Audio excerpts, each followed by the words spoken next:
দ্বীনের নবী, মায়ার নবী, তিনি মদিনার মসজিদে বসা। হঠাৎ করে একজন সাহাবী নবীজির কাছে বড় পাগল হয়ে হাজির হয়ে গেলেন।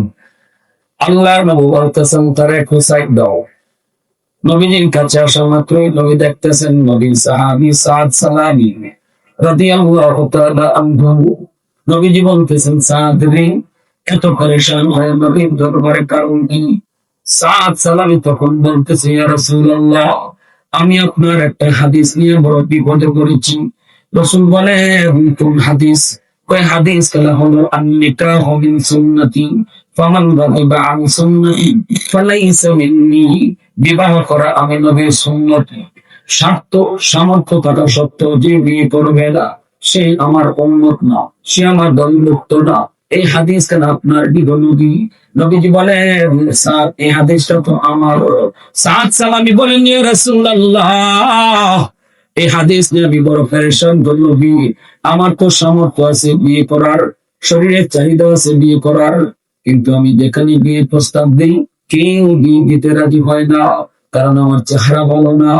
আরবের মানুষ আমার গোরাগুল আরব কয়, আরবের মানুষ আমার আরবের কাক কয়। মদিনায় কোনো ঘর নাই, বাড়ি নাই। মক্কা থেকে হিজরত করে এসেছি, ঘর নাই, বাড়ি নাই, চেহারা সুরত ভালো নয়, এজন্য কেউ বিয়ে দিতে চায় না। ওগো নবীজি, এখন আমি কি করব?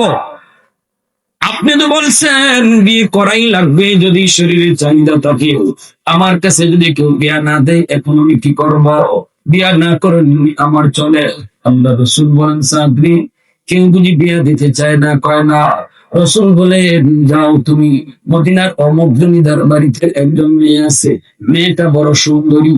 আর মদিনার মানুষ তারে হুরে মদিনা কয়, মদিনার সবচেয়ে সুন্দরী। আবার এই লোকটা হলো জমিদার, সম্পদের কোনো অভাব নেই, সম্পদের কোনো অভাব নেই। সন্তান বলতে শুধু একটাই মেয়ে সন্তান, হুরে মদিনা।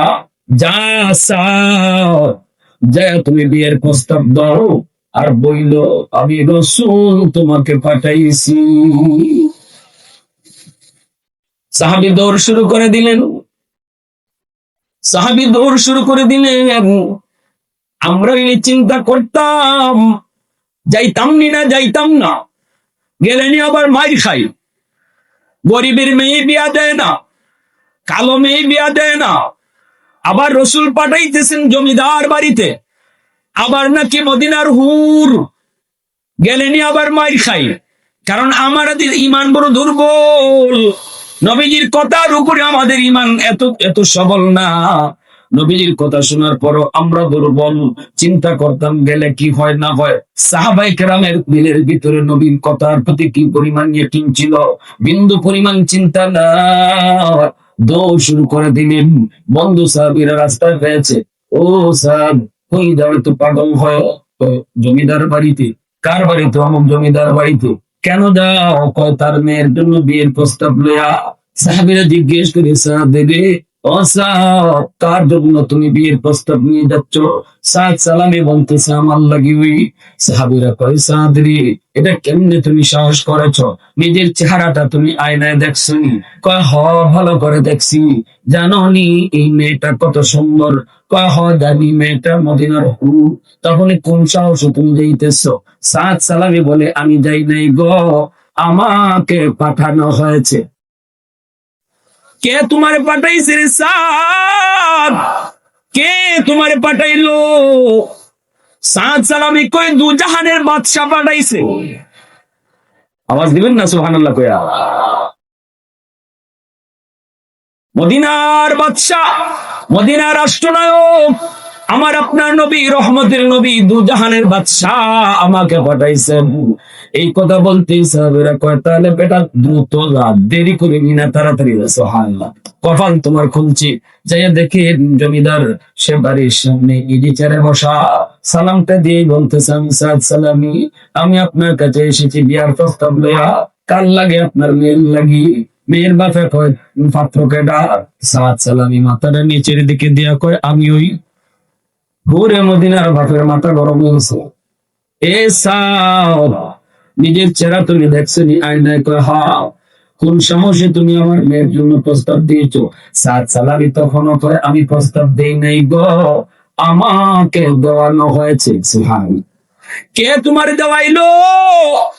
দু জাহানের বাদশাহ আমাকে দেওয়াইছেন। এই কথা শোনা মাত্রই হৌরে মদিনার বাপ ডাক দেয়া কয়, স্যার আমি আমার মেয়ের অভিভাবক, আমার মেয়ের ওলি, আমি যেখানে মন চায় সেখানে বিয়ে দিব। নবীকে মানি, নবীর সব কথা মানি, কিন্তু এটা পারলাম না। বলুন তো আপনারা নবীর কথা সব মানা লাগবো নি? সব মানন লাগবো। একটা যদি না মানেন এটা মানা হয়? এটা মানা হয়? আমার মতে মত নয়, নবীর মতে মত, এর নাম হলো উম্মত। ঠিক কিনা জোরে বল? আমার মতে মত নয়, নবীর মতে মত, এর নাম হলো উম্মত। ওই অবস্থায় হুরি মদিনার বাবা ভুল করেছে। সাদ সালামি তিনি চলে আসতেছেন, ভিতর থেকে হুরি মদিনা বের হয়েছে। আইসি বলতেছে, বাবা গো কেউ কি এসেছে? বলে হ। কে এসেছিল? কয় সাদ সালামি। হুরি মদিনায় কয়, বাবা আমি তারে চিনি, ইনি নবীর সাহাবী, কালো কুৎসিত, অনেক কালো। মদিনায় তার ঘর নাই, বাড়ি নেই। এমনি বাপে কয়, মা চিনছো? তাহলে কয় হ। কেন আইছিল বাবা? মারে কুকো আইসে তোমার লাগি বিয়ার প্রস্তাব লইয়া। আমার তো মাথাটা গরম হয়ে গেছে, আমি তো বের করে দিছি। এই কথা বলতেই ঘুরে মদিনায় কয়, বাবা গ, ও বাবা তুমি তারে জিগাই শুনি, সে কি নিজের থেকে প্রস্তাব দিছে নাকি তারে কেউ দেওয়াইছে? সুবহানাল্লাহ। আর একটা আওয়াজ দিয়ে কও না যুবক। এতক্ষণ তো মজা পাইছো, এখন খালি চৌকের পানিটা দূরে রেখে দেখো আল্লাহ রসুলের সাহাবীদের কি করুণ গুণ। যুবক একটু নিজেরে সাজাও, নিজেরে বুঝাও, নিজের আত্মাটারে সাজাও। তোমার দিকে জাতি তাকায় আছে। আমার রসুল যখন মক্কায় ইসলাম প্রচার করে তখন রসুলকে সবচেয়ে বেশি সহযোগিতা করেছে মক্কার যুব সমাজ। মক্কার যুব সমাজ রসুলের ডানে বামে সামনে ছিল। যুবকদের দ্বারা ইসলাম পৃথিবীতে চমকাইছে। মোহাম্মদ বিন তারেক, মোহাম্মদ বিন কাসিম, সেই চলে এসেছেন ইরাক থেকে, ভারত জয় করেছেন। 17 বছরের একজন যুবক। রাজা দাহিরের জিন্দান খানায় দুইজন মুসলিম বোন বন্দী ছিল। তারা রক্ত দিয়া উরনাতে চিঠি লিখছিল হাজ্জাজ বিন ইউসুফের কাছে, আরামে ঘুমাও মুসলিম শাসক, তোমার দুই মুসলিম বোন ভারতের জালেমের জিন্দান খানায় বন্দী। এই কথাটা পাওয়া মাত্রই হাজ্জাজ বিন ইউসুফ তার ভাতিজা মোহাম্মদ বিন কাসিমকে নেতৃত্বে ভারতে পাঠাইছিল, যাও তোমার দুই বোনকে কারাগার থেকে উদ্ধার করো। মোহাম্মদ বিন কাসিম 17 বছরের যুবক ছিল। যে বাহিনী নিয়ে তিনি ভারত এসেছিলেন, সেই রাজা দাহিরের জিন্দান থেকে দুই মুসলিম বোনকে শুধু উদ্ধার করেন নাই, গোটা ভারতবর্ষে ইসলামের পতাকা রোপণ করে গেছে। তুমি সেই যুবক মোহাম্মদ বিন কাসিমের উত্তরসূরি, তারিক বিন জিয়াদের উত্তরসূরি, সালাউদ্দিন আইবির উত্তরসূরি, শাহজালাল মুজররদে ইয়ামানের উত্তরসূরি, নাসিরউদ্দিন সিপাহ সালারের উত্তরসূরি। তুমি ঠিক কিনা জোরে হও। নিজের পরিচয় কখনো ভুলে যেও না। যে জাতি তার নিজের পরিচয় জানে না সে সবচেয়ে বড় আহমক। যে নিজে তার নিজের পরিচয় জানে না তার মতো বোকা হতে পারে না। তুমি নিজেকে নিজে চিনো। তোমার দ্বারা পৃথিবীতে কি জয় হয়েছিল? কেন আজকে তুমি শিয়ালের মতো ঘুমায় রইছো বাঘ হইয়া? একটু জেগে দেখো, শিয়ালের রাজত্ব চলছে। একটা হুঙ্কার দাও, সকল শিয়াল তোমার হুঙ্কারে গড়তে পালিয়ে যেতে বাধ্য হবে। আহ ওরে মদিনা কই, বাবা তুমি কি তাকে জিজ্ঞেস করেছো প্রস্তাব কি সে নিজে দিয়েছে নাকি তারে কেউ প্রস্তাব দেওয়াইছে? একবার তুমি তারে জিজ্ঞেস করেছো নি? এই কথা বলতেই হরে মদিনার বাপে কও, মারে ও মা জিজ্ঞেস করেছি, সে নিজে প্রস্তাব দেয় নাই, রসুল তারা প্রস্তাব দেওয়াইছেন। আল্লাহু আকবার, বড় করা। এই কথা বলা মাত্র হুরে মদিনা তখন কান্না শুরু করেছে। চোখ দিয়া পানি জ্বলতেছে আর বলতেছে, বাবা গো, ও বাবা তুমি সর্বনাশ করে ফেলেছো, বাবা গো তুমি সর্বনাশ করে ফেলেছো, বাবা তুমি সর্বনাশ করে ফেলেছো। তাড়াতাড়ি নবীর দরবারে যাও। ও বাবা জানো নি রসুল যদি এই সাদকে পছন্দ করে থাকেন তাহলে আমি সাদের পরিচয়টা তোমাকে নতুন করে দেই। ও বাবা আমি বলেছিলাম সাদের চেহারা কালো, মদিনায় তার কোনো ঘর নেই, বাড়ি নেই, চেহারা স্বরূপ ভালো না, কিন্তু এখন তার পরিচয় আমি তোমাকে নতুন করে শোনাই। এই সাদ সালামি হলো আরবের ভিতরে সবচেয়ে সুন্দর সুঠাম দেহের একজন পূর্ণ যুবক, যার চেহারার চেয়ে সুন্দর কোন চেহারা হয় না। বাবা তখন বলতেছেন, মারি একটু আগে তুই তুইলে কালো কুচিন, এখন তুমি বলো সবচেয়ে সুন্দর। তার মতো সুন্দর হয় না কেন, কারণ কি? হুরে মদিনা কর বাবা, দু জাহানের বাদশা তার চোখ দিয়ে নিজে পছন্দ করছে। আল্লাহু আকবার, জোরে কও। আমার আদত মাফ করে দেওয়া, কিন্তু আমার নিজাম হইল উসিলা লাগে। ই উসিলায় আমি তোর মাফ করে দেওয়াইছি। সুবহানাল্লাহ। আমার ভাইরা বন্ধুরা, যুবক, ফেরেশতারা বলেন, মালিক তুমি সবাইকে মাফ করে দিয়েছো। আল্লাহ বলেন, হ, সবাইকে আমি মাফ করে দিয়েছি। ফেরেশতারা বলে, মালিক সবাই তো আসমার হতে আসে নাই, এখানে এমনও কেউ ছিল যে বাজারে যাওয়ার নিয়ত, বাড়িতে যাওয়া তার নিয়ত, ওই ওয়াজটা একটু শুনে যাই, এরপরে বাড়িতে যাই। আল্লাহ তুমি কি তাকেও মাফ করে দিয়েছো? আল্লাহ তখন বলবেন, ফেরেশতারা শুন, হুমুল জালিসু লা ইয়াশকা জালিসুহুম, এটা এমন এক বরকতি মজলিস, এমন এক বরকতি মজলিস রে ফেরেশতারা শুন, এই মজলিসে আমার যেই বান্দা বইব আমি তারে মাফ করে দিব। সুবহানাল্লাহ। যেই বইব আমি তারে মাফ করে দিব। ফেরেশতাদেরকে আল্লাহ কিন্তু জিগায়, বান্দারা এখানে বয়ে বয়ে যে ওরা জান্নাত চাইলো, জাহান্নাম চাইলো, বাঁচতে চাইলো, ওরা কি জান্নাত দেখছে, জাহান্নাম কি ওরা নিজের চোখে দেখছে? কষ্ট করে বয়ে বয়ে যে জান্নাত চায়, জাহান্নাম থেকে বাঁচতে চায়, ওরা কি জান্নাত দেখছে, জাহান্নাম কি ওরা দেখছে? কয় না। আল্লাহ পাক তখন বলেন, আমার যে সকল বান্দারা জান্নাত দেখলো না, জাহান্নামের আযাব গজব নিজের চোখে দেখলো না, শুধুমাত্র আমি আল্লাহর কথায় বিশ্বাস করে কষ্ট করে বসে বসে তারা জান্নাত চাইলো, জাহান্নাম থেকে বাঁচতে চাইলো, আমি তোমাদেরকে সাক্ষী রেখে বলি, তাদের সবার জন্য জান্নাতের ফয়সালা করে দিলাম। অতএব আমরা এখানে লসে আছি না লাভে আছি? কষ্ট করে যে বইছি লসে না লাভে? আমার তেলাওয়াত কিন্তু আয়াত, আল্লাহ বলেন, ইন্নাল্লাহা আশতারা মিনাল মুমিনিনা আনফুসাহুম ওয়া আমওয়ালাহুম বিআন্না লাহুমুল জান্নাহ, নিশ্চয়ই আল্লাহ মুমিনদের কাছ থেকে তাদের জান এবং মাল দুইটা আল্লাহ কোন আমি মুমিনদের কাছ থেকে কিনে নিয়েছি। এর বিনিময়ে? আল্লাহ কোন জান্নাতের বিনিময়ে। আমার মুমিন বান্দা বান্দির জানমাল আমি কিনে লাইছি আর জান্নাত দিলাইছি। আমরা হইলাম বিক্রেতা আর আল্লাহ হইলা ক্রেতা। আল্লাহ কিনছেন আর আমরা বেচছি।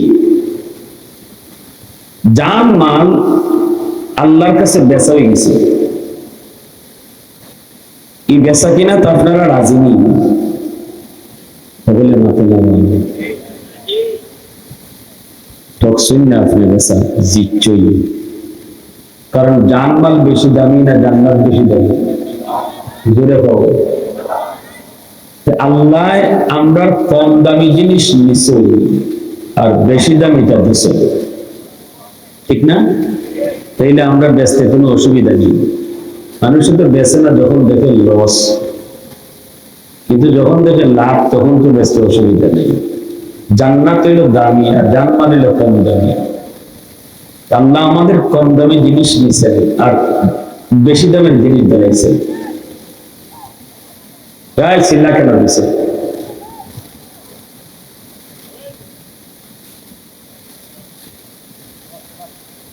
এদিকে তাকান।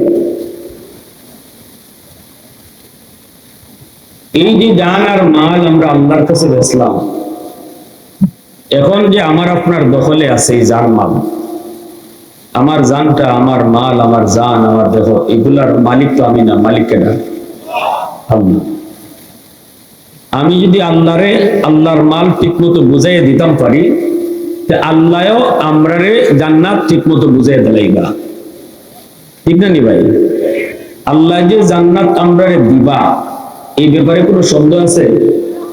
কারণ আল্লাহ কোনোদিন তার ওয়াদা ভাঙ্গেন না। আমরা মানুষ সকালে এক কথা, বিকালে আরেক কথা, কিন্তু আল্লাহ যেটা করেন এটা সবসময় এক কথা হবে। আল্লাহ যে বলছেন আমি জান্নাত দিমু, এই ব্যাপারে কোনো সন্দেহ নেই। ইন্নাল্লাহা লা ইউখলিফুল মিআদ, আল্লাহ কখনো ওয়াদা ভাঙ্গেন না। আর আমরা মানুষ কত ওয়াদা যে জীবনে করলাম আর কত ভাঙলাম, বিশেষ করে নির্বাচনের আগে। পাইগার রাস্তা সোনা দিয়ে বানাই দেন, পরে বালুও ভরে না, এমন আসেনি না? নাই ভোটের আগে চাচা ভোট দিতে যাইব, আর সিলেটি ভাষায় মাতি পয়েন্টে তারা পেপসিলে 7 আপ, তো চাচা ওয়াজে যাইতেছে, চাচা ভোটটা একটু ভরে দাও, এক গ্লাস ঠান্ডা খাইয়ে দাও। তো 7 আপ তারা খাওয়াইছে, 7 আপের বোতল দেখবা খুললে ভরে ওই পুস করে আওয়াজ উঠে, জানি তো মুরব্বী মানুষ, জীবনে গরিব মানুষও এই 7 আপ এগুলা খাইছে না, এই আওয়াজও হয়েছে না, এই পুস করে আওয়াজ হয়েছে, ওটা দেওয়া গেছে না। তো তারপরে খাইছে, খাওয়ার পরে তাই খুব ভালো লাগছে, মজা লাগছে, বাজান যে মজা লাগছে। তো মজা লাগলে খালি উঠবো না, বুদ্ধি দিতে যাইবা এক দিবা, কত যেটা খাইবা এটা তুমি যে মজা লাগছে।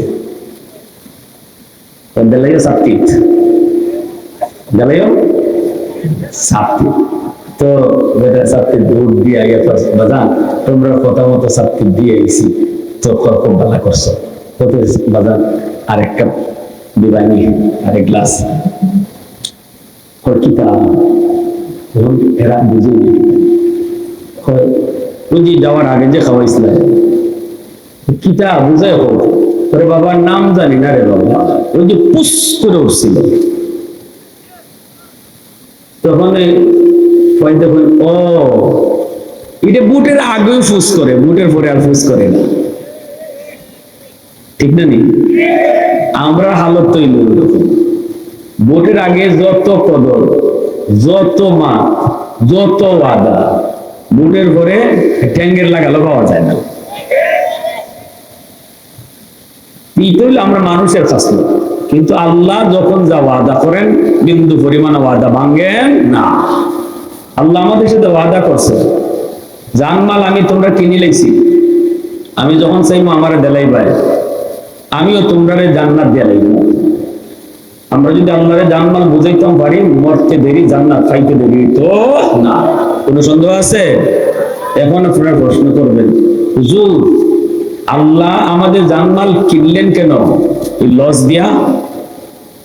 হাকিমুল মুজাদ্দিদ মিল্লাত মাওলানা আশরাফ আলী থানভী রাহমাতুল্লাহ আলাইহি তার কিতাবেতে একটা মিসাল দিয়েছেন যে আল্লাহ আমাদের জানমাল কিনেন কেন? জানমাল তো আল্লাহরই দেওয়া, জানমাল মূলত কার দেওয়া? কার দেওয়া?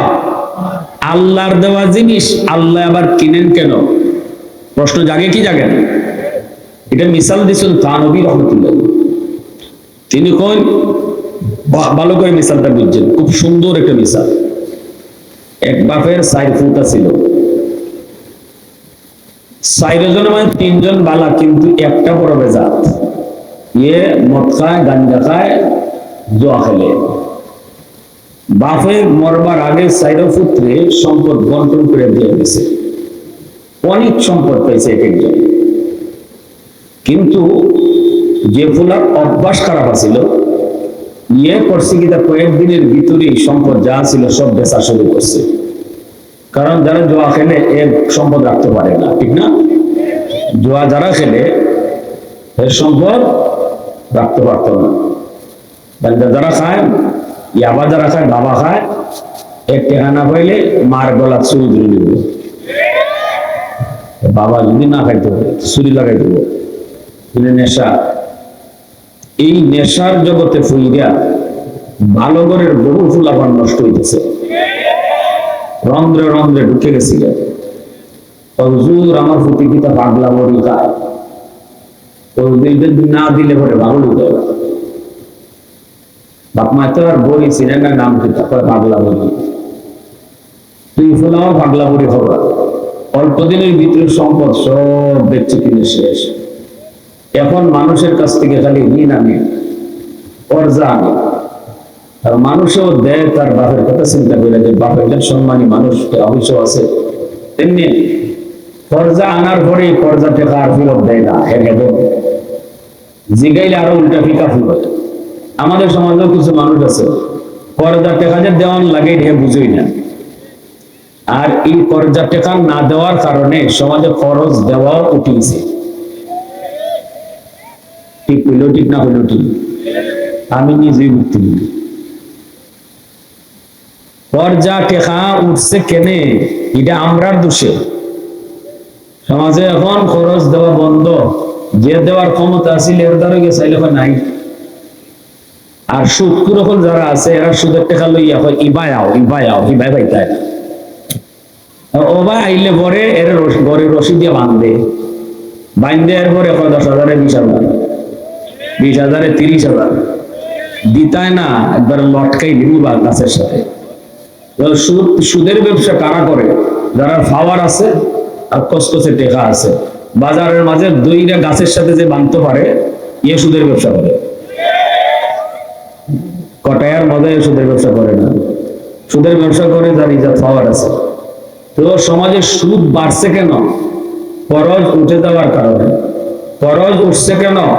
আমরার দোষের কারণে। কারণ আমরা কর্জা টাকা ঠিক মতো দেই না, বরং যে বেটা কর্জা দিছে দিয়া বোঝা যায় ইয়ার বিপদে পড়ছে, এখন তার বাড়ি তাওন আর যাওন, এটা তার ডিউটি। সকালে একবার যায়, বিকালে একবার যায়, জুতা খাওয়া। আমি ময়মনসিংহ এক জায়গা থেকে ওয়াজ করে খাওয়ানো হয়েছি গিয়া, এক মুরব্বী মানুষ আছে, বাগান একটা ওয়াজ করছো আজকে। বাগান আমি আমার এক দোস্তের কাছে 5,000 টাকা পাই আজকে 5 বছর নিয়েছিল, 2 মাসের কথা বলে। এখন আমি তার বাড়ি যাই, গেলে পরে গড় থেকে আব্বা গড় না, গড় থেকে কি দেখো আব্বা গড় না, ঘুমাই রয়েছে, ডাক দেই ফুলারে কথা আব্বা ঘুমো। আমি শুনতেছি হে যে কইতেছে আব্বা ঘুমো, ঘুমের মানুষের মাঠে।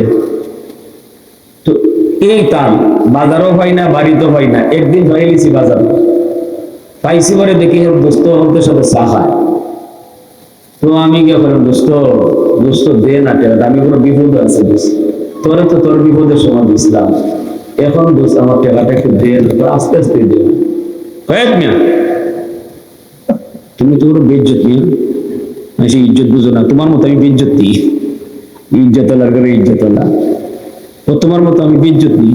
রাস্তাঘাটে টেহা চায়নি মানুষ, বন্ধু বান্ধবের সাথে চা খাইতাম, বলছে আমার একটা ইজ্জত আছে না? হ্যাঁ, তোমার টেকা লই আমি কবরে গেছি গা, আমি দিশা মিশা না হয়ে করলাম, ভাই তুই কোন দিন কবরে যাইবি? এর আগের দিন আইবি, ঠিক না? তুই কোন দিন কবরে যাইবে? এর আগের দিন আইবি, এর আগে একদিন আইতাম না, পারবো কোনো ডাকাইতে কইতো কোন দিন কবরে যাইব? এটা বাটফারি মাত না? আমি কি তোমার টেকা লইয়া মরে গেছি? আমি তোমার টেকা লইয়া কবরে গেছি গা? বাটফারের ঘরের বাটফার এই ধরনের। তুই কোন দিন মরবে তোর বাপেনি জানে, 14 গোষ্ঠী নি জানে তুই কোন দিন মরবে। তুই এই কথাটা কেমনে করছ? আমি কি টেকা লইয়া মরে গেছি? তুই তো কখনো মরতে পারস, ঠিক কিনা? জোরে খাও। তখন আমি কইলাম, দোষ কি আছে, কি করার? আর যা বুঝতেছি এখানে আমি বিদ্যুৎ যাই গিয়া, না যাইও না, ইজ্জত যে নষ্ট করে গেছে, জরিমানা দিয়া যাও। এমনি হ্যাঁ বন্ধু বান্ধব আসছিল, হা জরিমানা দিয়া যাও। কি জরিমানা? তোমরা ভাবে 4 বিল দেও, 5,000 টাকা কর্জা টাকা তুলতে গিয়ে আমি 250 টাকা 4 বিল দিলাম জরিমানা। এই যদি হয় আমাদের সমাজের হালত, তাহলে সুদের ব্যবসা গরম হইতো না কেন? খরচ টাকা তো বন্ধ। তুমি যদি টাইম মতো খরচ দেলাইতায়, পরিশোধ করতে হয়, বেটা আরেকবার দিল নেই, ঠিক না? নি এখন আমি শুন খাইয়া আমার জিব্বা ফুটছে, অন্তর দিকে ডরাই। আরেকজনে আই বিপদ, সত্যিকারের বিপদে পড়ে আইছে, হেও টাইম মতো দেলাইব, এরকম একটা মানুষও আমি কইতেছি টিহা নাই, যা নেগে এমনি 500 টাকা দান, যাই 1000 টাকা তুই খরচ করিস, ফিরত লাগতো না বাজান, ফিরত লাগতো না, এমনি লইয়া যা। এই সে কাম। অথচ আল্লাহ রসুল কইছেন করজ দেওয়ার মাঝে দানের চেয়ে 18 গুণ বেশি সওয়াব। দান করার চেয়ে কর্জা দেওয়া 18 গুণ বেশি সওয়াব। আম্মাজান আয়েশা সিদ্দিকা রাদিয়াল্লাহু তাআলা আনহা জিজ্ঞাসা, ইয়া রাসূলুল্লাহ, দানের থেকে কর্জার মাঝে সওয়াব বেশি কেন? রাসূল বলে, দান যে নেয় হে সমাজে দান দিয়ে অভ্যস্ত, অতএব সে যেখানে খুশি হাত পাততে পারে। কিন্তু করজ যে চায় এ যেখানে খুশি এখানে হাত পাততে পারে না, কারণ ইজ্জত আছে, এজন্য জায়গা বুঝে গিয়ে সে গোপনে গোপনে কর্জা চায়। একজন ইজ্জতওয়ালার ইজ্জত যে তুমি রক্ষা করছো, এজন্য তোমার 18 গুণ সওয়াব বেশি দিব না।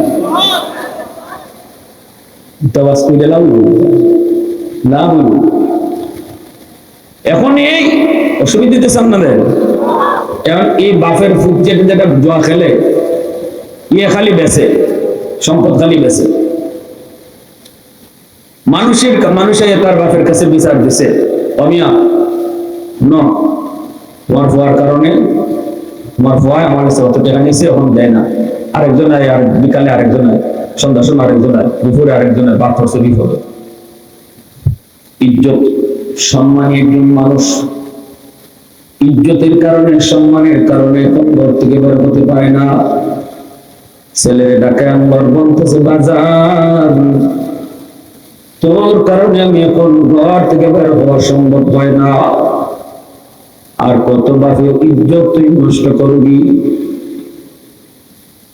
কয় আমি কি করবো, সব তো বেঁচে লাইছি, এখন চলতাম কেমনে? বাপরে সরকারি করি তো চল।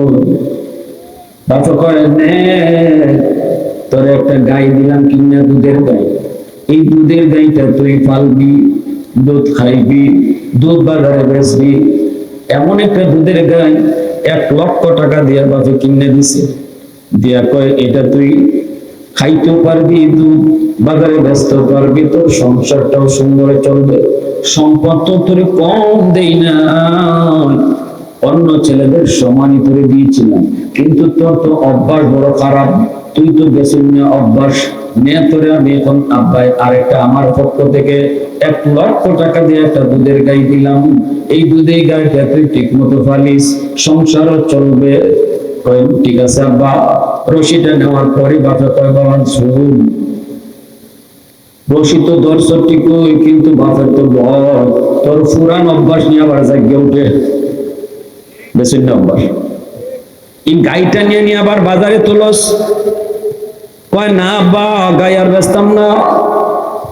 বাপে কয়, যদি বেচনই লাগে শেষমেশ করে দিই, অন্য কারো কাছে বেচিস না, বেচলেও আমার কাছে বেচিস। আব্বাই কি দেখছেন কি জাত কষ্ট নিয়ে কথাটা কইছিল। এই জাত কথা বাপে কখন কর, কোন ব্যক্তিকে আর পারে না, কষ্টে কথাটা কইছে। বেচনই যদি তোর লাগে আমার কাছে বেচিস, আমার জিনিস আমি কিনব। আচ্ছা ঠিক আছে। লয়ে গেছে গাই নিয়ে কয়েকদিন চলছে ঠিকই। ইয়ার পরে তার পুরান অভ্যাস জাগিয়ে উঠছে, মাথা সইরা উঠছে বেচার জন্য। টাকা নাই, বাবা খাওয়ার টাকা নাই। গাই নিয়ে চলছে বাজারও। কি বাবা তো দূরে জি কবিতা, বাবা ওলা লোক আছে নাকি?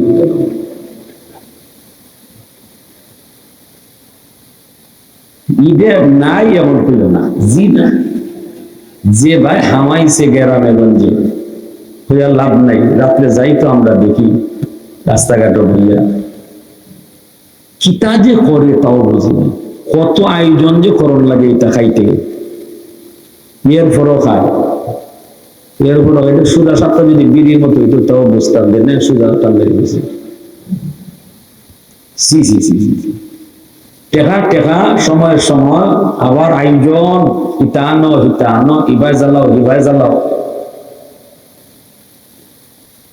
আল্লাহ তুমি যুবকদেরকে হেদায়েত দান করো, সবাই কমান। আরো যুবক, গোটা যুব সমাজ ধ্বংস হয়ে যাচ্ছে নেশায়। নেশায় যুব সমাজকে ধ্বংস করে দিতেছে, রন্ধ্রে রন্ধ্রে ঢুকে গেছে। আমাদের দুশ্মনদের কঠিন এক ষড়যন্ত্রের থাবা এই নেশা মুসলিম যুব সমাজের ক্যারেক্টার ধ্বংস করে দিচ্ছে। যার ক্যারেক্টার নেই তার কিচ্ছু নেই। Health is loss, something is loss. Wealth is loss, something is loss. But character is loss, everything is loss. স্বাস্থ্য নষ্ট হয়েছে বেশি না, কম, সম্পদ নষ্ট হয়েছে তাও বেশি না, কম। তো চরিত্র নষ্ট, তোমার সব শেষ। ঠিক কিনা যারা বা চরিত্র নষ্ট আর কিছু নাই, সব শেষ। বাজারে নেত্রী লেগেছে ভাই, মানুষ দৌড়ে এসে কমিয়া তোমার হয়তো বাজারও গায়ে উঠে গেছে, বাপ দৌড়ে গেছে বাজারও, যে গিয়া কয় বাজার তুই কি কইছিলে, কথা কি ছিল, তুই না বলছিলে গাই বেচবি না, তাহলে গাই কেন বাজারে তুললি?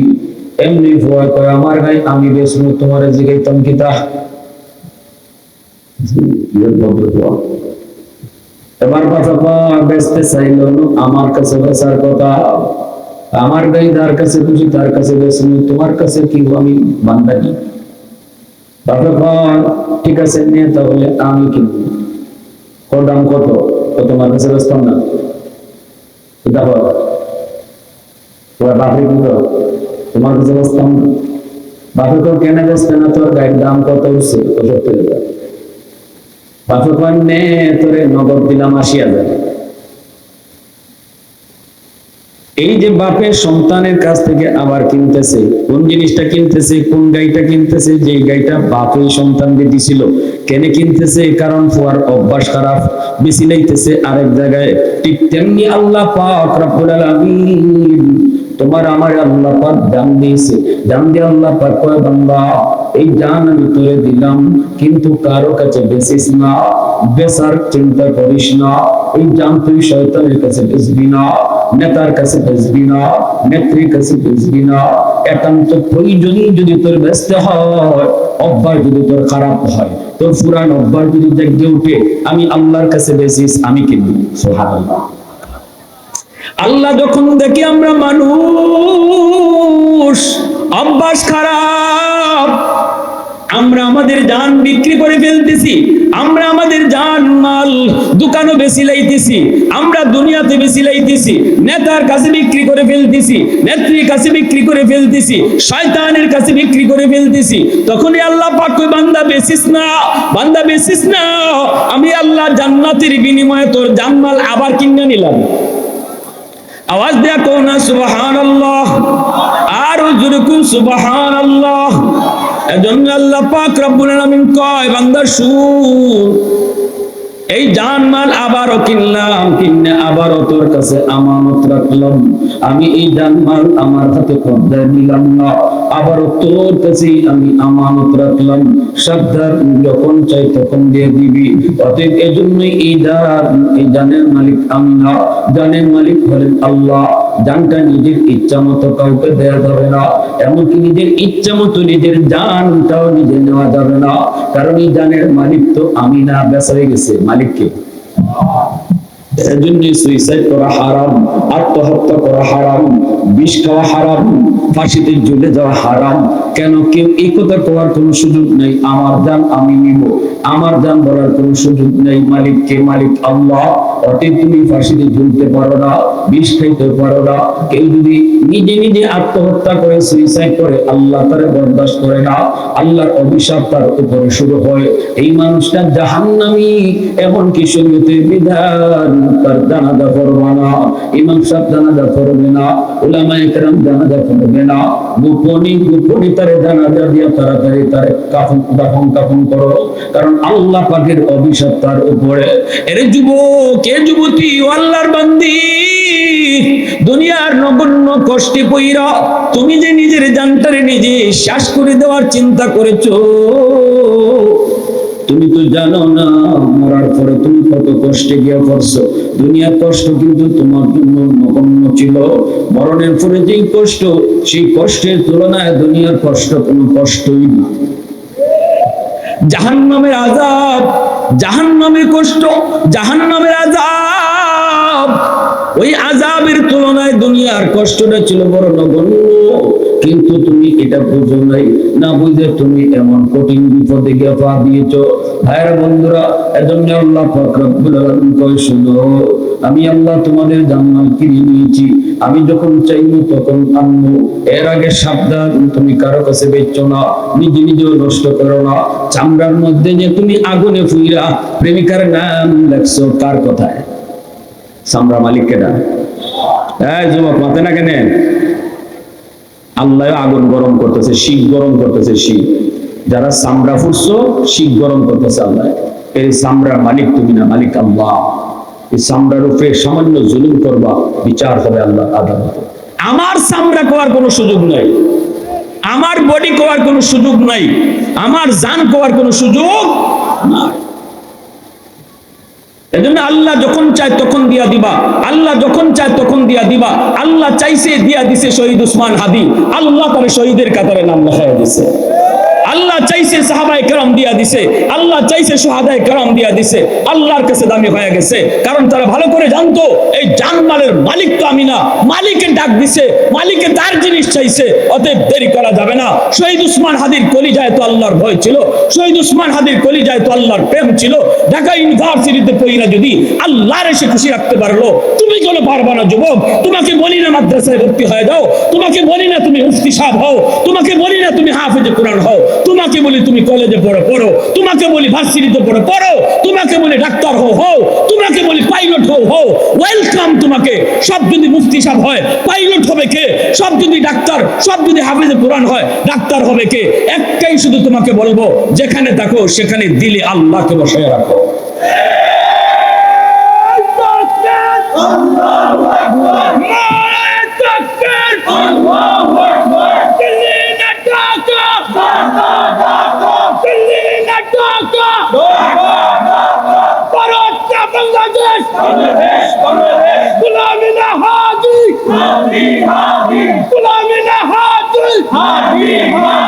আমরা সবাই হাজির হব, আমরা সবাই হাজির হব। হাজির রক্ত, শহীদের রক্ত।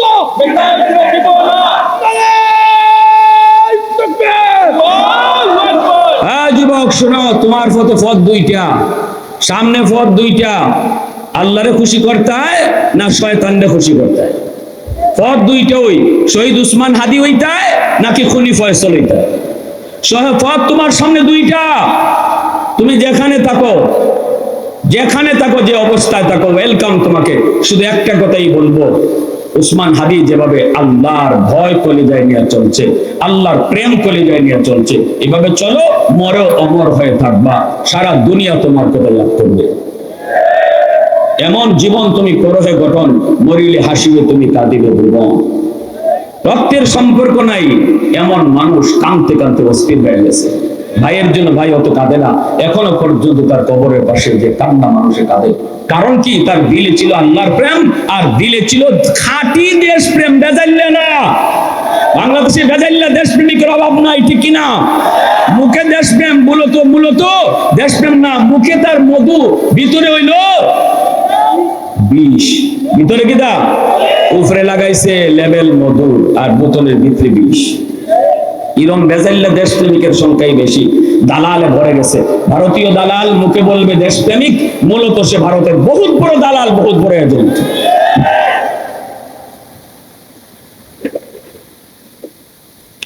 এদেশের সত্যিকারের দেশপ্রেমিক হাদির মতো যুবকরা, এদেশের সত্যিকারের দেশপ্রেমিক উলামায়ে কেরামরা। উলামায়ে কেরাম কখনো দেশের বিরুদ্ধে কথা বলে না, দেশের অস্তিত্ব নিয়ে কথা বলে না। উলামায়ে কেরাম দেশের অস্তিত্ব টিকায় রাখার জন্য, দেশের অস্তিত্ব টিকায় রাখার জন্য, ইমান আর মুসলমানি নিয়ে টিকে থাকার জন্য যদি কখনো রাজপথে ডাক দেয়, যদি কখনো রাজপথে নামে, যদি কখনো আন্দোলনে নামে, তাহলে বুঝতে হবে এটা আলেমদের ব্যক্তি স্বার্থে নয়, এটা গোটা দেশের স্বার্থে, গোটা মুসলিম উম্মার স্বার্থে। ব্যক্তি স্বার্থে উলামায়ে কেরাম কখনো হাদিসের মসনদ রেখে রাজপথে নামে না, কারণ হাদিসের মসনদে যে মজার, যে স্বাদ, এটা চেয়ারম্যানে পায় না, এটা এমপি পায় না, এটা মিনিস্টারে বুঝে না, এটা উলামায়ে কেরাম বুঝে। এই মসনদ তুলে যখন তারা রাজপথে নামে, তখন গোটা মুসলিম উম্মার স্বার্থে তারা রাজপথে নামে। আমরা উলামায়ে কেরামরে আর কত, তোমরা আর কত 17 বছর 18 বছর তো উলামায়ে কেরামের উপরে যা অপবাদ আর যা মিথ্যা কথা কওয়ার তো কইয়া জঙ্গি নাটক সাজাইলাই, জঙ্গি নাটক তো সাজাইলাই, শেষ পর্যন্ত ধরা খাইলাইনি না খাইলাইনি। সত্য একদিন না একদিন প্রকাশ পায়, মিথ্যা বেশি দিন টিকে না, ঠিক কিনা ভাই? মিথ্যা বেশি দিন টিকে না রে ভাই, মিথ্যা বেশি দিন টিকে না। কিছুদিন মজা লইতে পারবাই, পরে ধরাটা একবারে জুত মতো হইব। তিন বাটফারে কইতাম এটা দিচ্ছে, তিন বাটফারে টেয়া কামাইতো, বুদ্ধি পায় না। একটা কয় বুদ্ধি পাইলিছি, কয় কেমনে, কয় প্যান্ডেল একটা বানা আর সারা দেশে মাইকিং কর, 10 টাকার টিকিট কাটতে এই প্যান্ডেল যে হামাইলেই আল্লাহরে দেখতে পাইব। নাউজুবিল্লাহ যখন আল্লাহরে দেখার কোন সুযোগ আছে দুনিয়ায়? মানুষের চোখে আল্লাহ ওই পাওয়ারই দেয় নাই, এই লোডই নাই আল্লাহকে দেখতে সহ্য করার মতো।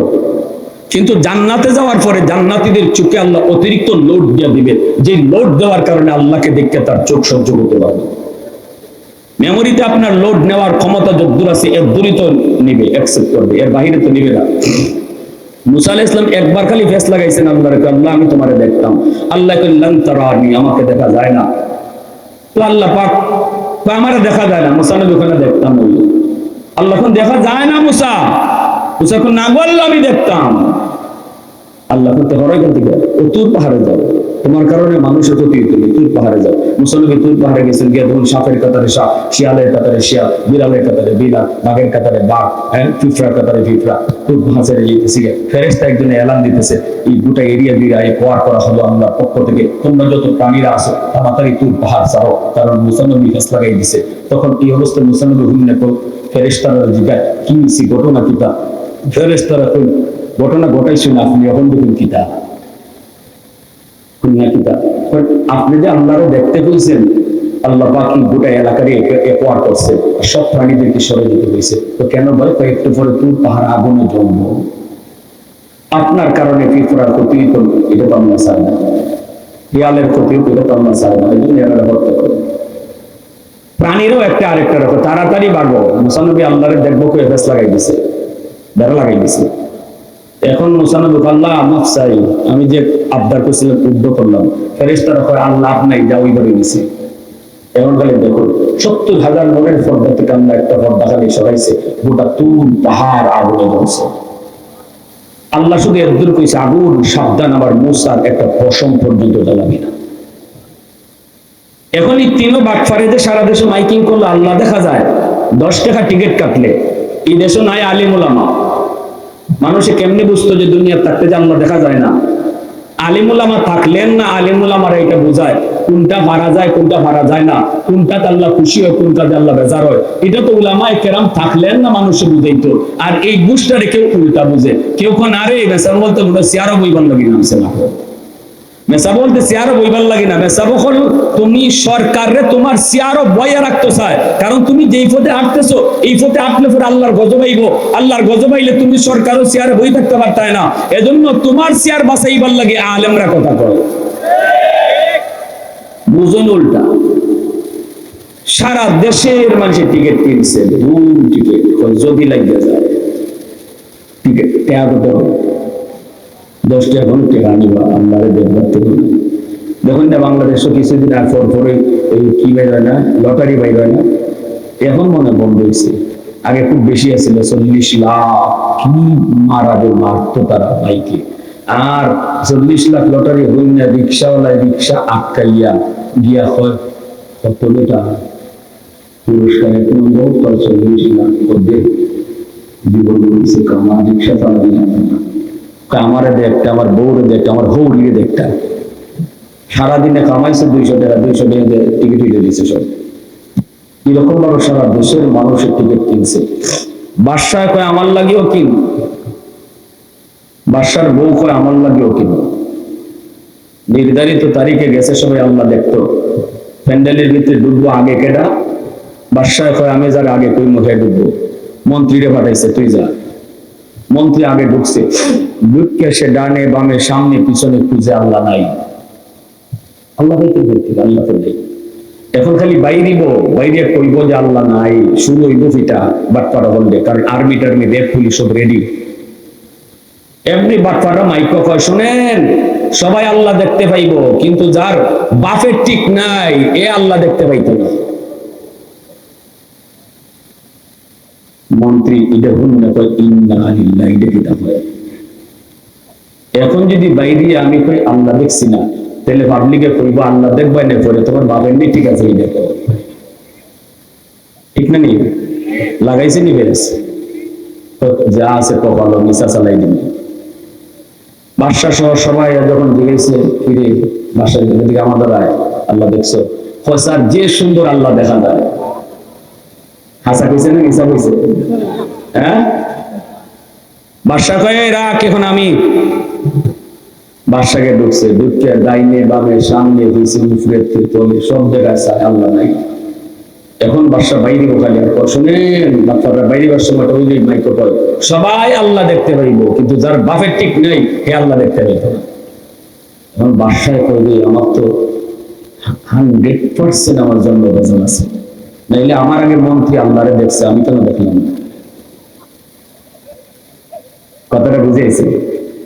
আমার বাপে যে ফেসটা লাগাইলো, কয় আমার তো ফেস লাগছে। এখন বাদশাকে আমি বের হওয়ার পরে জনগণ আমার যখন ধরবো, ধরে করবো আপনি আল্লাহ দেখছেন, যদি কই দেখছি না, করবো বাহ বালা বেটার এদি বাদশা বানাইছি, এদি বাপেরই ঠিক নেই। জনগণের যখন জিজ্ঞেসে স্যার মন্ত্রী কথা যেমনই হোক না হোক, আপনি কেমন দেখছেন আল্লাহরে, আল্লাহ আছেন কিনা নেই? তখন বাদশাকে দৌড় বেটা, মন্ত্রী কি দেখছি, আমি যে সুন্দর আল্লাহরে দেখছি। আচ্ছা কইছে না মিশা কইছে? এখন তো সব খুশি, দিতে তো আল্লাহ আছে।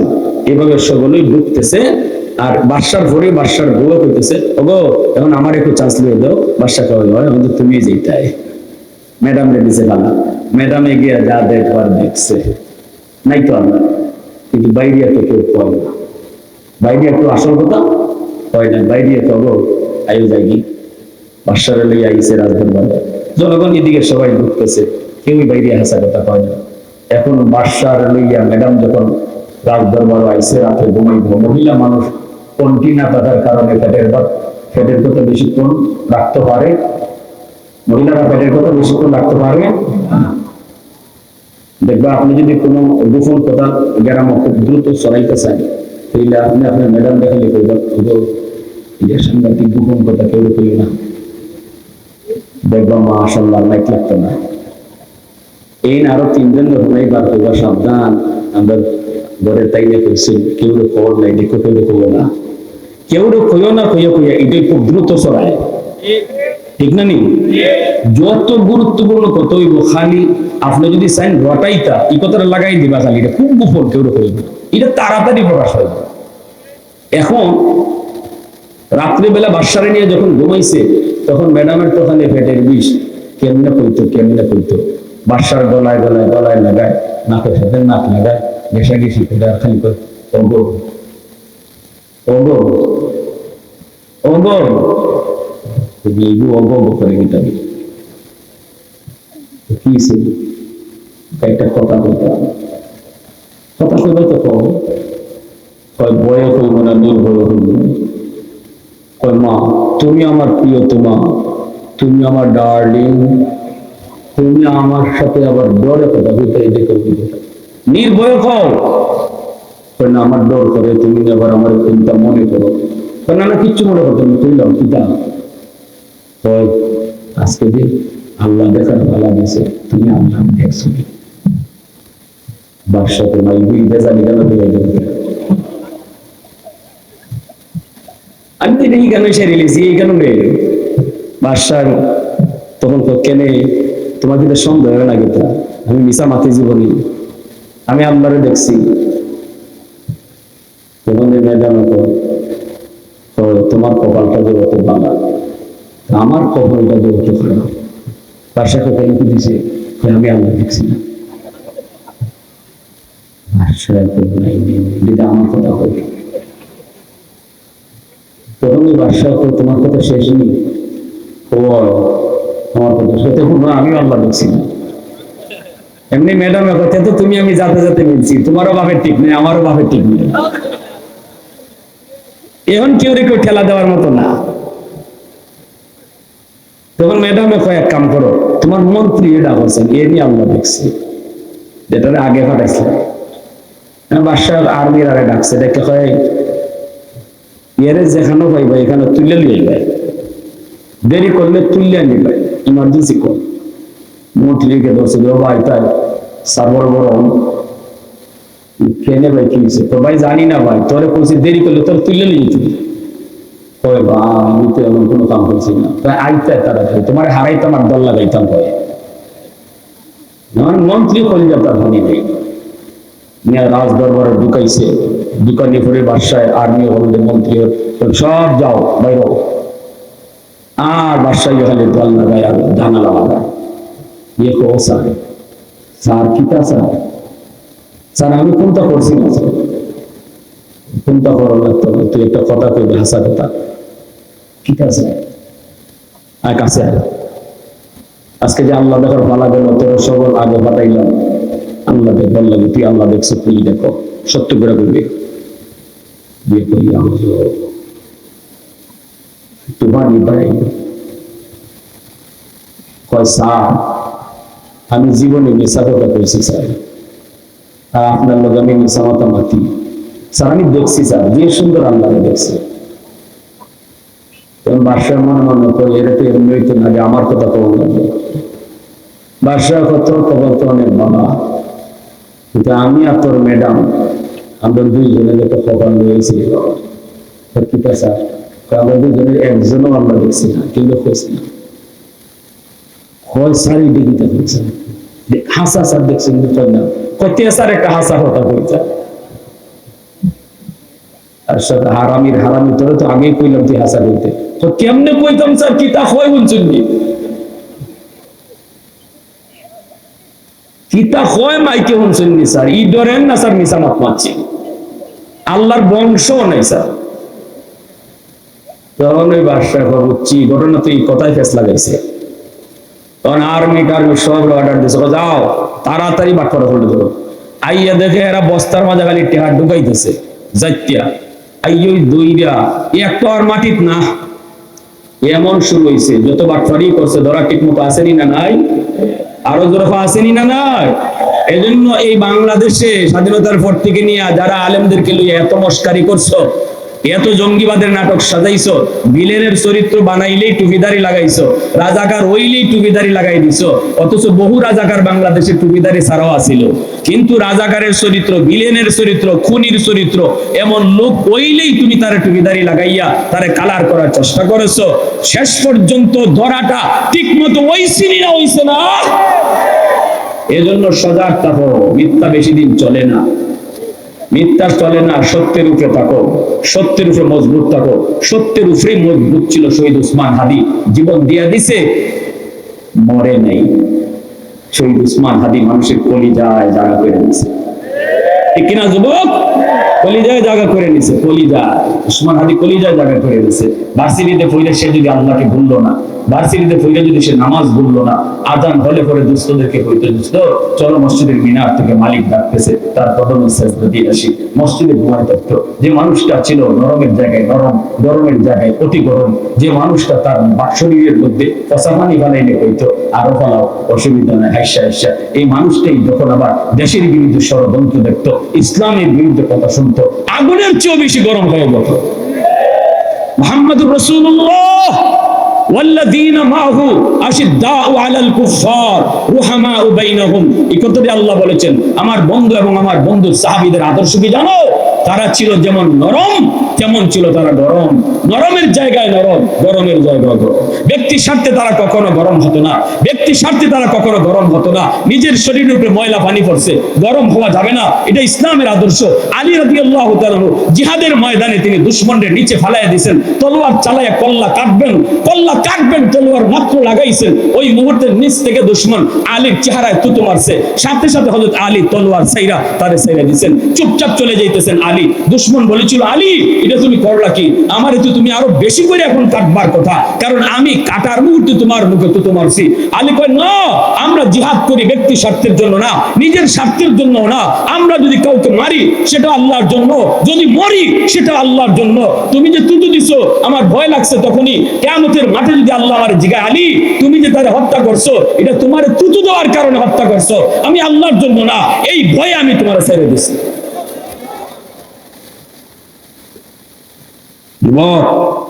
একটু বুঝার চেষ্টা করো, কোন পথে চললে পরে মরেও অমর হওয়া যায়, কোন লাইন ধরলে পরে মরেও অমর হওয়া যায়।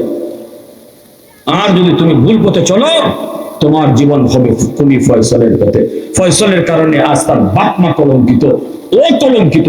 ফয়সল যদি আজকে ধরা পড়ে, ফাঁসিতে তারে ঝুলানো হয়, সারা বাংলাদেশের মানুষ তার জন্য মিষ্টি বিতরণ করবে, একজনও কাঁদবে না। কিন্তু হাদি মারা গেল, হাদির জন্য সারা দেশ কাঁদলো, হাদির কারণে তার বাপ মা অলঙ্কিত হলো। ঠিক কিনা দূরে করো আমার বাইরা বোনেরা, যুবক, দ্বীনের নবী, মায়ার নবী, তিনি মদিনার মসজিদে বসা। হঠাৎ করে একজন সাহাবী নবীজির কাছে বড় পাগল হয়ে হাজির হয়ে গেলেন। আল্লাহর নবী বলতেছেন, তার একটু সাইড দাও। নবীজির কাছে আসা মাত্রই নবী দেখতেছেন নবীর সাহাবী সাদ সালামী রাদিয়াল্লাহু তাআলা আনহু। নবীজি বলতেছেন, সাদ রে, এত পরেশান হয়ে নবীর দরবারে কারণ কি? সাদ সালামী তখন বলতেছে, ইয়া রাসূলুল্লাহ, আমি আপনার একটা হাদিস নিয়ে বড় বিপদে পড়েছি। রাসূল বলেন, কোন হাদিস? কয় হাদিস কালা হলো আন-নিকাহু মিন সুন্নতি ফামান রাগিবা আন সুন্নতি ফালাইসা মিন্নি। বিবাহ করা আমি নবীর সুন্নত। স্বার্থ সামর্থ্য থাকা সত্ত্বেও যে বিয়ে করবে না, সে আমার উম্মত না, সে আমার দলভুক্ত না। এই হাদিস কেন আপনার নবী? নবীজি বলেন, সাদ, এই হাদিসটা তো আমার। সাদ সালামি বলেন, ইয়া রাসূলুল্লাহ, এই হাদিস নিয়ে আমি বড় পেরেশান গো নবী। আমার তো সামর্থ্য আছে বিয়ে করার, শরীরের চাহিদা আছে বিয়ে করার, কিন্তু আমি যেখানে বিয়ে প্রস্তাব দিই কেউ বিয়ে দিতে রাজি হয় না, কারণ আমার চেহারা ভালো না। আরবের মানুষ আমার গোরাগুল আরব কয়, আরবের মানুষ আমার আরবের কাক কয়। মদিনায় কোনো ঘর নাই, বাড়ি নাই, মক্কা থেকে হিজরত করে এসেছি, ঘর নাই, বাড়ি নাই, চেহারা সুরত ভালো নয়, এজন্য কেউ বিয়ে দিতে চায় না। ওগো নবীজি, এখন আমি কি করব? আপনি তো বলছেন বিয়ে করাই লাগবে যদি শরীরের চাহিদা থাকে। আমার কাছে যদি কেউ বিয়া না দেয়, এখন আমি কি করব? বিয়া না করে আমার চলে? আল্লাহ রাসূল বলেন, সাদরি, কেউ বুঝি বিয়া দিতে চায় না, কয় না। রাসূল বলে, যাও তুমি মদিনার অমুক জমিদার বাড়িতে একজন মেয়ে আছে, মেয়েটা বড় সুন্দরী, আর মদিনার মানুষ তারে হুরে মদিনা কয়, মদিনার সবচেয়ে সুন্দরী। আবার এই লোকটা হলো জমিদার, সম্পদের কোনো অভাব নেই, সম্পদের কোনো অভাব নেই, সন্তান বলতে শুধু একটাই মেয়ে সন্তান, হুরে মদিনা। যা চাও যা তুমি বিয়ের প্রস্তাব দাও, আর বইল, আমি রাসূল তোমাকে পাঠাইছি। সাহাবী দৌড় শুরু করে দিলেন, সাহাবী দৌড় শুরু করে দিলেন। আমরা এই চিন্তা করতাম, যাইতাম না, যাইতাম না, গেলেনি আবার মাইর খাই। গরিবের মেয়ে বিয়া দেয় না, কালো মেয়ে বিয়া দেয় না, আবার রাসূল পাঠাইতেছেন জমিদার বাড়িতে, আবার নাকি মদিনার হুর, গেলেনি আবার মাইর খাই। কারণ আমাদের ঈমান বড় দুর্বল, নবীজির কথার উপরে আমাদের ঈমান এত সবল না। নবীজির কথা শোনার পরও আমরা দুর্বল। চিন্তা করতাম গেলে কি হয় না হয়। সাহাবায়ে কেরামের দিলের ভিতরে নবীর কথার প্রতি কি পরিমাণ ইয়াকিন ছিল, বিন্দু পরিমাণ চিন্তা না। দৌড় শুরু করে দিলেন। বন্ধু সাহাবীরা রাস্তায় পেয়েছে, ও সাহাব, ওই যাবে তো পাগল হয় জমিদার বাড়িতে। কার বাড়িতে? অমুক জমিদার বাড়িতে। কেন যাও? কয় তার মেয়ের জন্য বিয়ের প্রস্তাব লইয়া। সাহাবীরা জিজ্ঞেস করে, সাদ রে, ও সাদ, কার জন্য তুমি বিয়ের প্রস্তাব নিয়ে যাচ্ছ? সাদ সালামে বলতেছে, আমার লাগি। ওই সাহাবীরা কয়, সাদ রে, এটা কেমনে তুমি সাহস করেছো? নিজের চেহারাটা তুমি আয়নায় দেখছনি? কয়, হ, ভালো করে দেখছি। জানো নি এই মেয়েটা কত সুন্দর?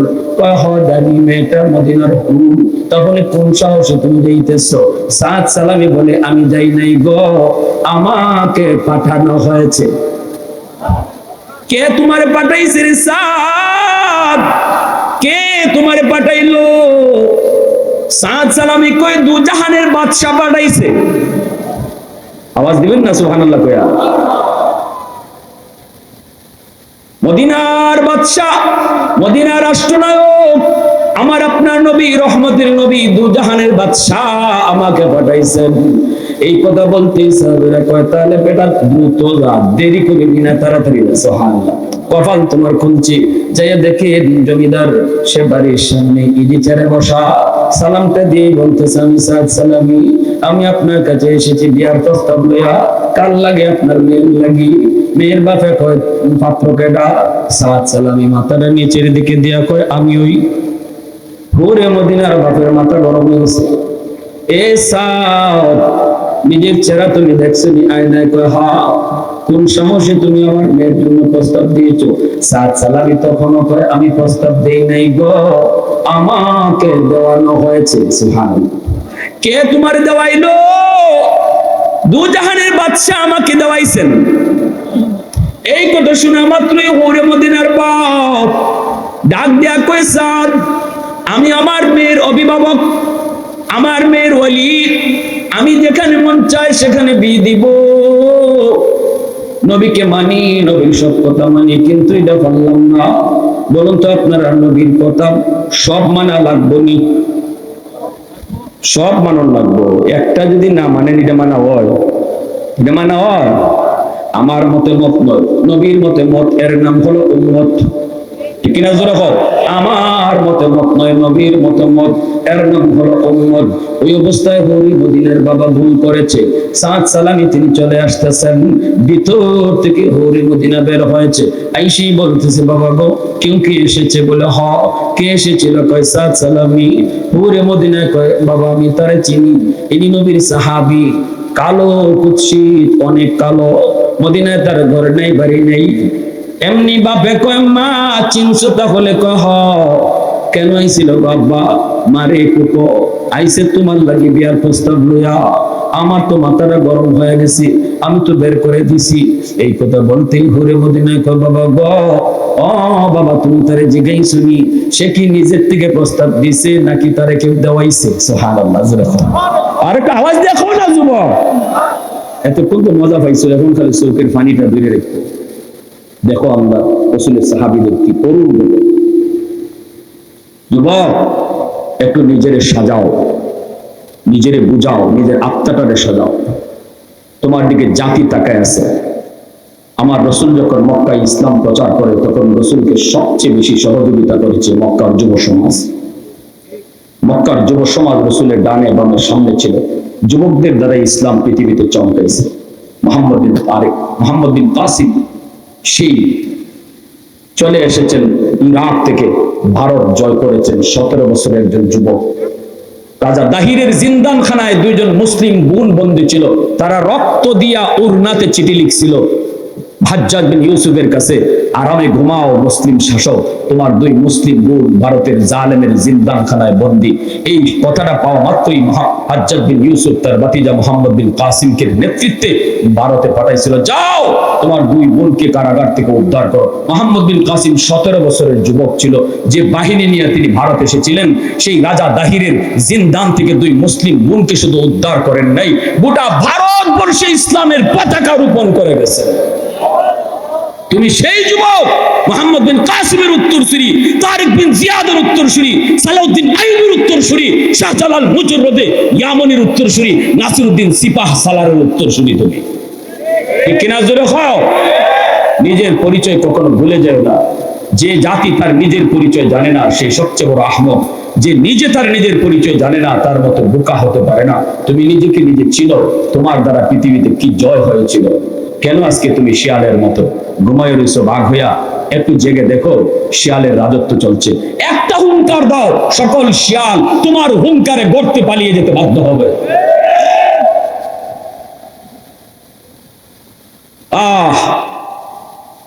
হুরে মদিনা কই বাবা, তুমি কি তাকে জিজ্ঞেস করেছো প্রস্তাব কি সে নিজে দিয়েছে নাকি তারে কেউ প্রস্তাব দেওয়াইছে? বাবা তুমি তারে জিজ্ঞেস করেছো? এই কথা বলতেই হুরে মদিনার বাপে কই মারে, ও মা জিজ্ঞেস করেছি, সে কি প্রস্তাব দেয় নাই, রাসূল তার প্রস্তাব দেওয়াইছেন। আল্লাহু আকবার। এই কথা বলা মাত্র হুরে মদিনা তখন কান্না শুরু করেছে, চোখ দিয়া পানি জ্বলতেছে আর বলতেছে, বাবা গো, ও বাবা তুমি সর্বনাশ করে ফেলেছো, বাবা গো তুমি সর্বনাশ করে ফেলেছো, বাবা তুমি সর্বনাশ করে ফেলেছো, তুমি তাড়াতাড়ি নবীর দরবারে যাও। ও বাবা জানোনি, রাসূল যদি এই সাদকে পছন্দ করে থাকেন তাহলে আমি সাদের পরিচয়টা তোমাকে নতুন করে দেই। ও বাবা, আমি বলেছিলাম সাদের চেহারা কালো, মদিনায় তার কোনো ঘর নেই, বাড়ি নেই, চেহারা সুরত ভালো না, কিন্তু এখন তার পরিচয় আমি তোমাকে নতুন করে শোনাই। এই সাদ সালামি হলো আরবের ভিতরে সবচেয়ে সুন্দর সুঠাম দেহের একজন পূর্ণ যুবক, যার চেহারার চেয়ে সুন্দর কোনো চেহারা হয় না। বাবা তখন বলতেছে, মারি একটু আগে তুই কইলে কালো কুচিন, এখন তুমি বলো সবচেয়ে সুন্দর, তার মতো সুন্দর হয় না কেন, কারণ কি? হুরে মদিনা কয়, বাবা দু জাহানের বাদশা তার চোখ দিয়ে নিজে পছন্দ করছে। আল্লাহু আকবার, জোরে কও। যেই নবী তার নিজের চোখ দিয়া পছন্দ করলেন, ওই নবীর চোখের চেয়ে সুন্দর চোখ আল্লাহ দুনিয়াতে কেউরে দেয় নাই। আমার নবীর সুন্দর চোখ, এই চোখের চেয়ে সুন্দর আর কাউকে আল্লাহ দেয় নাই। এত সুন্দর চোখ দিয়া রাসূল যার পছন্দ করেছে, এর উপরে আর কোনো পছন্দ চলে না। আস্তে করবে সুবহানাল্লাহ, আরো জোরে আল্লাহু আকবার, আরো জোরে আল্লাহু আকবার। প্রশংসা করব কার? আরো জোরে কার? ওয়াহদাতি কি হিফাজত নেগি বে কুওয়াতে বাজু, वहदत की हिफाजत नेगी बेकुव्वत बाजू, आती नेगी कुछ कामी हाथ को दादा, आती नेगी कुछ कामी हाथ को दादा। ऐ मर्द खुदा तुझको कुव्वत नहीं हासिल, जा बैठ किसी घर में अल्लाह को कर याद, जा बैठ किसी घर में अल्लाह को कर याद। ये सच है कि बातिल की तरफदार नहीं हम, गद्दार न समझो बेगद्दार नहीं हम। फूलों की तरह नरम मिजाज अपना है नाज़र, हम तीरी नहीं नेज़ा व तलवार नहीं हम, हम तीरी नहीं नेज़ा व तलवार नहीं हम। আবারও কো আল্লাহু আকবার।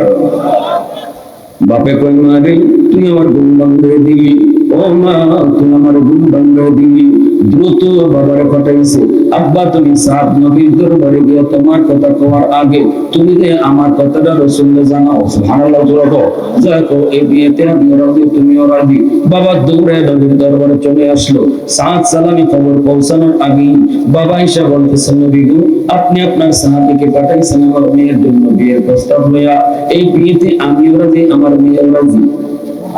সুবহানাল্লাহ। মায়া নবী, দয়ার নবী সাহাবায়ে কেরামদেরকে ডাকলেন। নবী বলে, সাহাবীরা শুনো, তোমাদের ভাই জমিদার বাড়িতে বিয়ে করতে যাবে, খালি হাতে গেলে কেমন দেখায়, মেয়েটার বঞ্চিত হয়ে যায়, তোমরা তারে কিছু কালেকশন করে দাও, টাকা পয়সা উঠে দাও। সাহাবায়ে কেরাম খুশি খুশি তারে টাকা পয়সা উঠে দিলেন। বস্তা ভরা টাকা নিয়ে সাদ সালামিরে পাঠাইছেন বাজারে। সাহাবীরা ডাক দিয়ে কয়, সাদ কেমন কপাল নিয়ে আইছো, চেহারা তোমার ঠিক নেই, কিন্তু তুমি পেয়ে গেছো হুরে মদিনা। আমাদের এক একজনের চেহারা প্রিন্সের মতো, আমরা এক একজন রাজপুত্রের মতো, কিন্তু হুরে মদিনাকে বিয়ে করার স্বপ্ন দেখতে পারি নাই। যা বেটা সান কপাল, আইসেন বাজারে সদাই কেনার জন্য।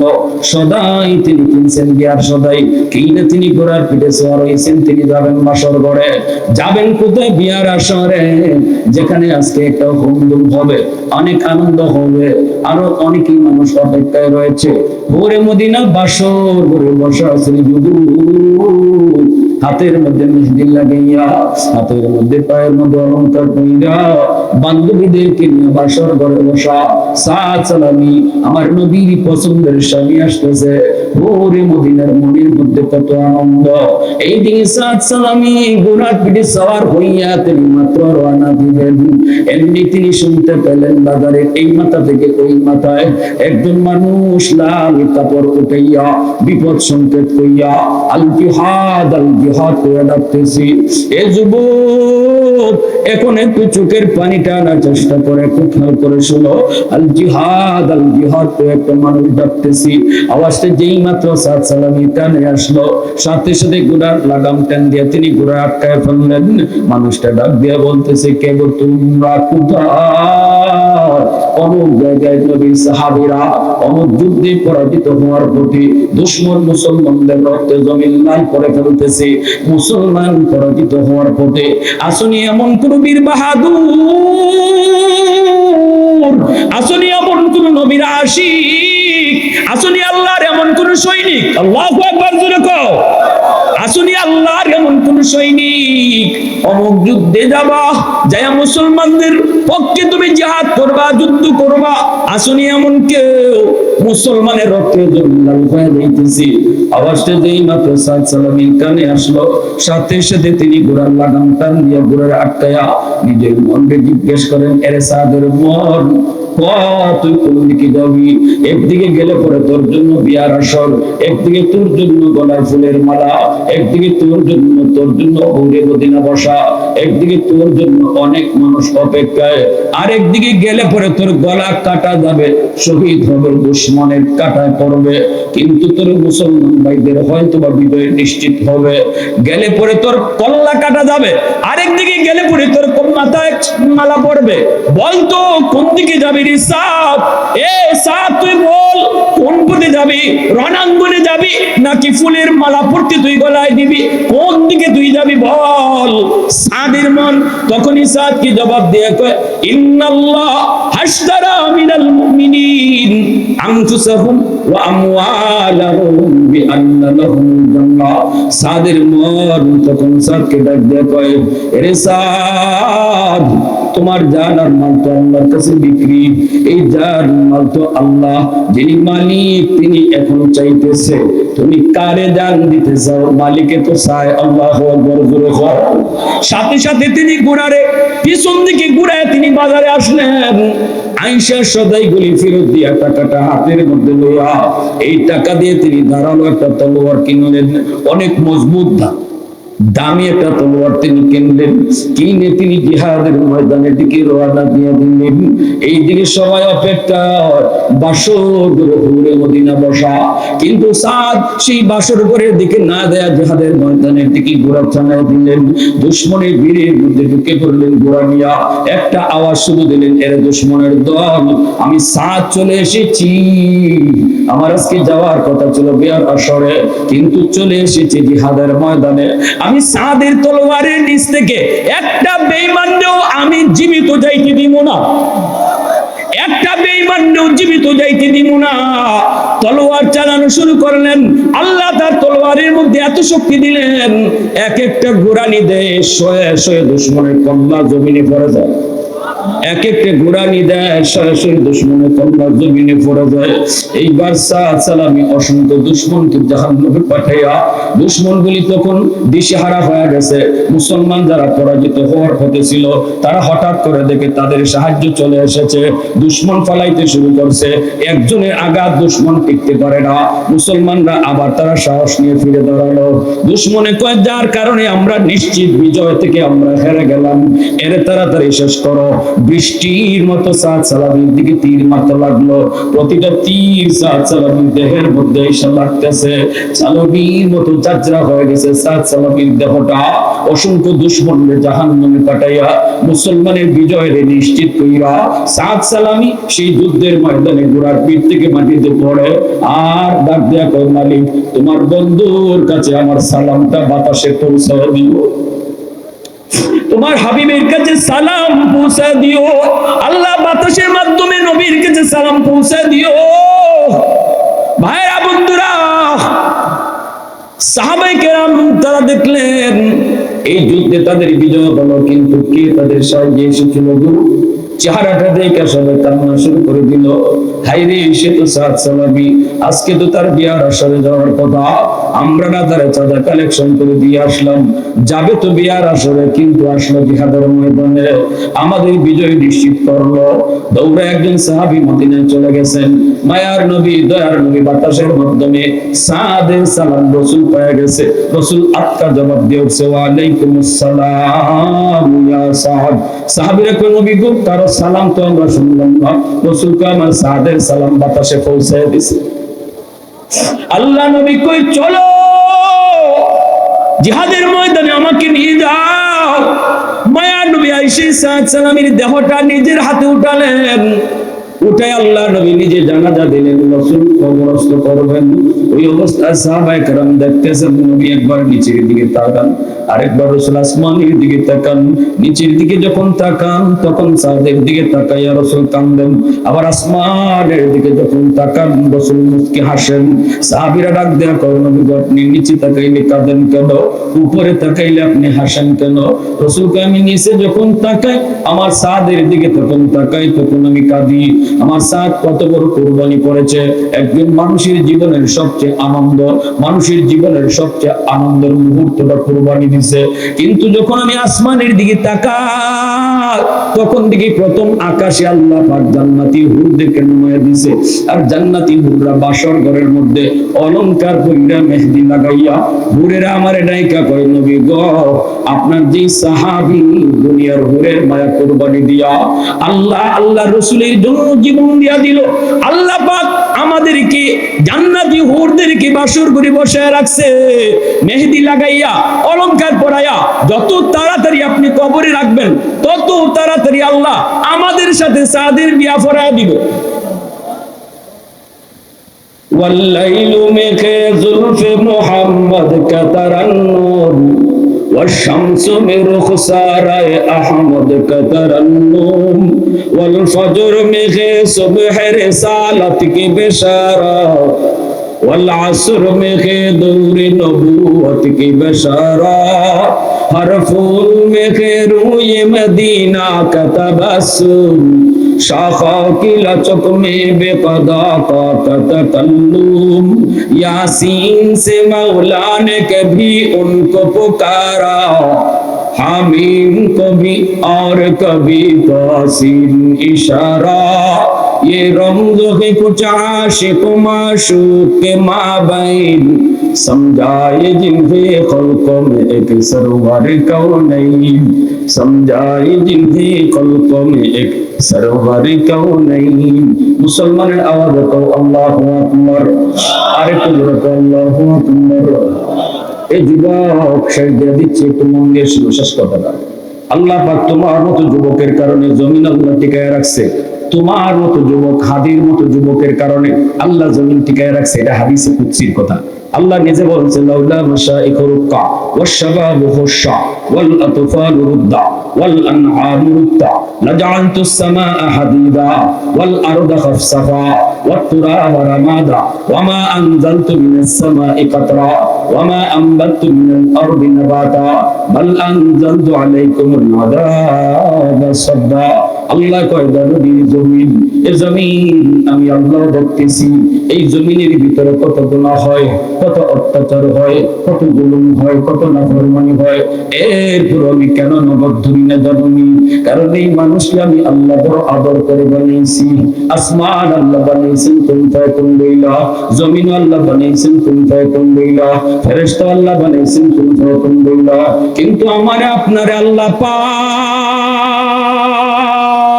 কুন ফায়াকুন বলে বানায় না। আমারে আপনারা যখন আল্লাহ বানাইছে, আল্লাহ কয় খালাকতু বিয়াদাইয়া, আমি আমার নিজের হাত দিয়া বান্দা বান্দিরে বানাইছি।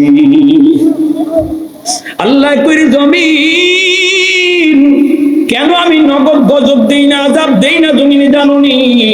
জমিনে চার দল যতদিন থাকবো ততদিন আমি জমিন টিকায় রাখবো। এর ভিতরে একদল হলো ওয়াশ-শাবাবু খুশশা, জমিনের ভিতরে আমি আল্লাহ যখন দেখি একদল যুবক যৌবনের পাগলামি করে না, আমি যখন দেখি জমিনের ভিতরে একদল যুবক গান বাজনার আয়োজন করে না, ওয়াজ মাহফিলের আয়োজন করে, যৌবনে সে গুনার কাজে যায় না, যৌবনে জুয়া খেলে না, যৌবনে ইয়াবা খায় না, যৌবনে রাতের অন্ধকারে চুরি করে না, তার দিলের ভিতরে আমি আল্লাহর প্রেম অন্তরে জমায় নে। বন্ধু যদি তারে গুনাহ করতে কয় না দোস্ত, কেউ না দেখলো দেখি না আমার আল্লাহ। আল্লাহ কই আমি যখন ওই যুবকের কলিজার দিকে তাকাই তখন এই জমিনের প্রতি আমার মায়া লেগে যায়। আল্লাহ পাক রব্বুল আলামিন কয় নামাজি যুবকের কারণে আল্লাহ জমিন টিকায় রাখছি, রোজাদার যুবকের কারণে আল্লাহ জমিন টিকায় রাখছি। বুড়া হাজার বৃদ্ধ মানুষের সেজদা যদি এক পাল্লা রাখা হয়, একজন যুবকের যৌবনের সেজদা যদি এক পাল্লা রাখা হয়, যুবকের সেজদার পাল্লা ভারী হয়ে যায়। তাহলে যৌবনে আল্লাহর খুশি করে চলতে কারা কারা রাজি আছে হাতে আল্লাহর দেখাও। আল্লাহ তুমি কবুল করো, সবাই বলেন আমিন, আরো জোরে বলেন আমিন। অসুস্থ অবস্থায় আসছি, আমার কামরুল ভাই অনেক দূরে বাড়িতে পর্যন্ত গেছেন, আর আপনাদের এই এলাকার প্রতি আমার মহব্বত তো আছেই, আপনাদের সাথে আমার একটা অন্তরঙ্গ আত্মার সম্পর্ক আছে, যেহেতু ছোটবেলায় কাটিয়ে মাদ্রাসা পড়ালেখা করছি, হয়তো আমি এই এলাকা দিয়ে অনেক ঘুরছি, আসছি গেছি বন্ধুদেরকে নিয়ে, সেই সুবাদে শত ব্যস্ততার ভিতরে সময় দেওয়ার চেষ্টা করেছি।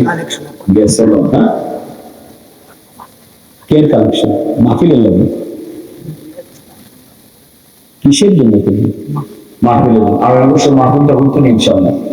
কারা কারা আছে মন থেকে হাতটা উঠে দেখা বলে মাশাআল্লাহ, অনেক যুবক হাজির হয়েছে এত রাতে। আল্লাহ তুমি প্রতিটা হাতকে কবুল করো, আগামী বছর এই জান্নাতি সামিয়ানাটা দেওয়ার মতো আল্লাহ তুমি ওই এটা দেখো নাম ছাড়া ওই আল্লাহর বান্দারা ফ্যানদের মাইক পোস্টার বলেছেন। হ্যাঁ, এখন শুধু আমরা কিছু টাকা ওয়াদা করলে খরচ করে সিন্দির লাগে নাকি, হ্যাঁ সিন্দির লাগে কিছু টাকা পয়সা কালেকশন করলে হোক। 5,000 টাকা একজন ভাই করলেন, জানি না কার মানে কার বাবা নেই, ওই মান নামে সিন্দিতে 5,000 টাকা শরীর থাকবা আসেননি এমন আল্লাহ কোন বান্দা কি না কামরুল ভাই 5,000 টাকা মারহাবা, আল্লাহ কবুল করো, মঞ্জুর করো, আল্লাহ জানে